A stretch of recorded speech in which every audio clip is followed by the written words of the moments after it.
When I picked up the phone to call my son Max that evening, my heart was full of excitement. For weeks, I had been waiting for this moment to finally ask him when he and Lena, his longtime girlfriend, planned to get married. I imagined him smiling on the other end of the line, maybe even teasing me for being impatient. After all, every mother dreams of seeing her child walk down the aisle, starting a new chapter of life. But what I heard instead nearly shattered me. Lena's voice, not Max's, answered. She didn't even sound nervous or hesitant.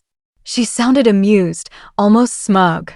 With a chilling smile in her tone, she said, "Oh, we already got married yesterday. We only invited the special people." The words hit me like a bucket of ice water dumped over my head. Special people. I froze, clutching the phone so tightly that my knuckles turned white. I was standing in the very living room I had decorated for them, surrounded by furniture I had bought piece by piece. For 3 long years, I had paid their rent, $500 every single month. When they had no food, I filled their fridge. When Lena wanted that pale pink dress for a future wedding, I was the one who bought it. Even the shoes she wore on her feet, I picked those out. But now, according to her, I wasn't special enough to be there when my own son got married. My chest tightened, and I whispered, "You got married?" Without telling me. Max's voice finally came in, low, awkward, avoiding mine. "Mom, it was just easier this way. We wanted something small. Private." I could feel the world tilting beneath me. Easier? Private? He hadn't just excluded me, he had erased me. My husband, his father, was sitting silently beside me, staring at me with wide eyes, his hand frozen on the armrest. I wanted to scream, but all that came out was a shaky breath. "Easier? After everything I've done for you too." But Lena just laughed lightly. "Oh, come on. Don't make this dramatic. It's just a wedding. You'll get over it." Her words sliced through me sharper than any knife. That night, I couldn't sleep. Every time I closed my eyes, I saw Lena smirking, wearing the dress I bought, celebrating a wedding I wasn't even told about. Max's silence was worse than her cruelty, because silence meant agreement. Questions tore me apart. Was I nothing more than a wallet to them? Did my son truly believe I wasn't special enough to witness the most important day of his life? My husband turned in bed, whispering, maybe it's just a mistake, maybe he was pressured. But deep down, I knew. Lena had always wanted control. And Max let her. The next morning, I drove to their apartment. My hands shook on the steering wheel. I didn't call ahead. I wanted answers. When I arrived, Lena opened the door. She was glowing, her hair perfectly styled, her nails manicured. She leaned against the frame like she owned the place. And maybe she did because Max stood behind her, looking smaller than I'd ever seen him, avoiding my gaze again. "Oh, hi," Lena said sweetly. "You really shouldn't have come without calling." I stepped inside anyway. My voice was trembling, but firm. "I raised you, Max. I kept you safe, fed you, clothed you. I supported this household when you two couldn't stand on your own feet. And this is how you repay me? By shutting me out?" Max finally looked at me, guilt flickering in his eyes. But Lena slid her arm through his and said coldly, "You did those things because you wanted to. Don't act like we forced you. And now we're starting fresh. We don't owe anyone anything." My jaw dropped. I couldn't believe the words coming out of her mouth. My son said nothing, just let her speak for both of them. That was the first moment I felt it, the creeping, suffocating fear that I was losing Max completely. That evening, when I returned home, my husband asked softly, "What did they say?" I stared at him with tears burning in my eyes. She said, "They don't owe us anything. That everything we gave them meant nothing." His face crumpled. For a long moment, we sat there in silence, broken. But as the night stretched on, something inside me hardened. Maybe I had been too generous, too forgiving. Maybe it was time for Lena, and even Max, to understand what it truly meant to disrespect the people who had carried them for years. And yet, a part of me still hoped there was more beneath the surface. Something I hadn't discovered yet. Because the way Lena had spoken, the way Max had shrunk behind her, it felt like there were secrets hidden in that marriage already. Secrets I was determined to uncover. That night, sleep refused to come. Every time I closed my eyes, Lena's cold smile returned, stabbing at my chest. I kept replaying her words, "We don't owe you anything." The cruelty in her tone wasn't accidental, it was deliberate. It was meant to remind me of my place. But what was my place? A mother? A stranger? Or worse, an outsider in my own son's life? The next morning, I sat at the kitchen table, untouched coffee in front of me, while my husband paced the floor. His voice was low but full of fury. We gave them everything. Rent, food, furniture, money. You worked overtime shifts just to make sure they had comfort. And this is how they repay us? By cutting us out like trash. I pressed my trembling fingers against my forehead. I don't understand. Max wasn't like this before. He loved us. He used to call me every single day. And now, he lets her talk for him, as if his voice doesn't exist anymore. My husband stopped pacing and looked at me sharply.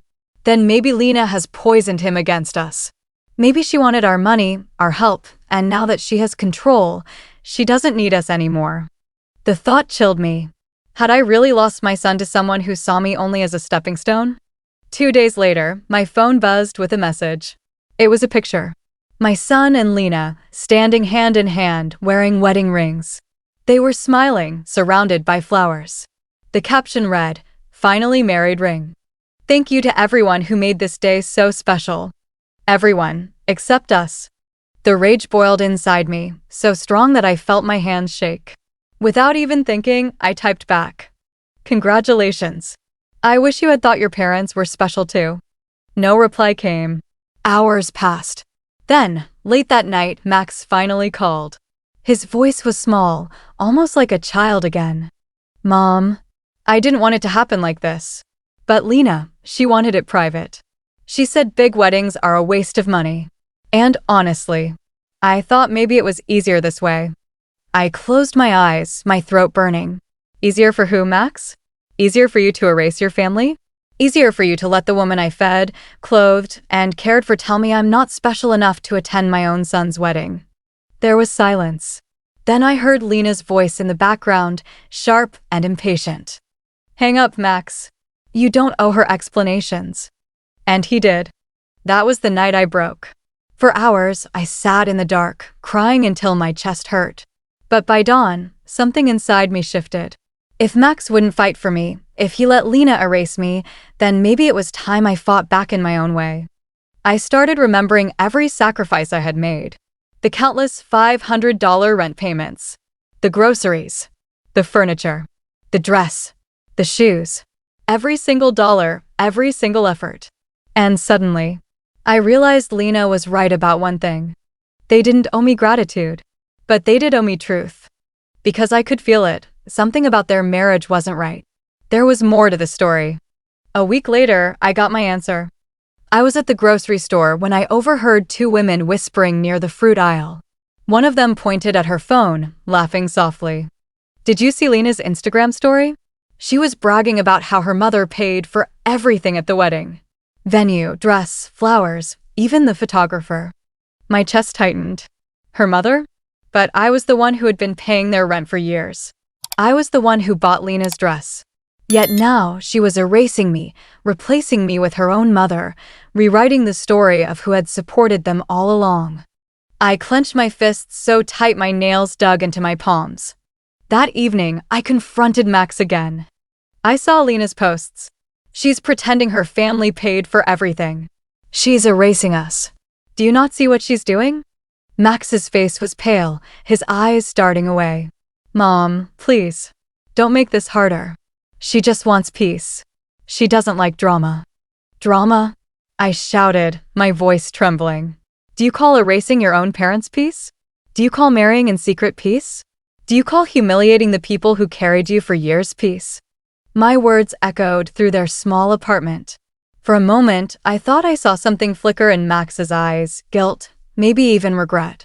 But Lena stepped forward, her chin lifted, her voice venomous.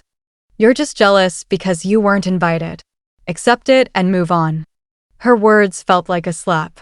My son stood beside her silently, like a shadow of the boy I once knew. That was the moment I realized something terrible. Lena wasn't just cruel. She was controlling Max, piece by piece, until there was nothing of him left. But here's the part that will shock you. A few days later, I received a call from an unknown number. The voice on the other end whispered quickly, nervously. "You don't know me, but I'm a friend of Lena's. Please listen. She's not who you think she is. She didn't just shut you out for no reason. There's something else. Something big. And if you don't find out soon, you might lose your son forever." Before I could ask anything, the line went dead. I stood frozen, my heart pounding. What did they mean? What secret was Lena hiding? And how much danger was my son really in? One thing was certain, I wasn't going to sit quietly anymore. If Lena thought she could erase me from my son's life, she had another thing coming. Because a mother's love isn't so easily destroyed. After hanging up the phone, I couldn't sleep for days. Those words kept echoing in my head. Special people. My own son, the boy I sacrificed everything for, saw me as nothing. I promised myself I wouldn't stay silent anymore. I went to their apartment, the very one I had bought for them. I knocked on the door. Lena opened it with that same cold smile. "Oh, it's you? We're kind of busy," she said, almost mockingly. I walked straight inside. Max was sitting in the living room, his eyes filled with guilt. I looked him in the eyes and asked directly, "Max, am I not special to you? Am I just an ATM you use whenever you need money?" Lena let out a laugh. "You're so dramatic. We'll live our lives the way we want. Everything you did, that was your choice, not some favor." Her words cut through me like a knife. I turned to Max, begging for him to say something. But his silence was the biggest betrayal. I whispered, my voice shaking. "Son, remember this. Blood never betrays. But if today you turn your back on me, tomorrow, your own children will turn their backs on you." For a moment, the entire room froze. Max lowered his head, shame flickering in his eyes. But then Lena grabbed his hand tightly and said, "Tell your mom we're adults now. We don't need her." That was the moment I understood everything. Max had changed. Or maybe, he was never truly mine. I wiped the tears from my face and walked toward the door. Before leaving, I said, "I won't interfere in your life anymore. But remember, the hand you cut off was the same hand that carried you when you couldn't even walk." I returned to my empty home. My heart was shattered, but my soul felt free. For the first time, I told myself, now I will live for me. Now I will chase my own dreams. Between a son's love and a daughter-in-law's manipulation, a mother is always the one who sacrifices. But sometimes, that same mother decides to take her sacrifice back. Sparkles, have you ever felt betrayed by the very people you raised? Share your story in the comments. And don't forget to subscribe, because the next story is even more heartbreaking.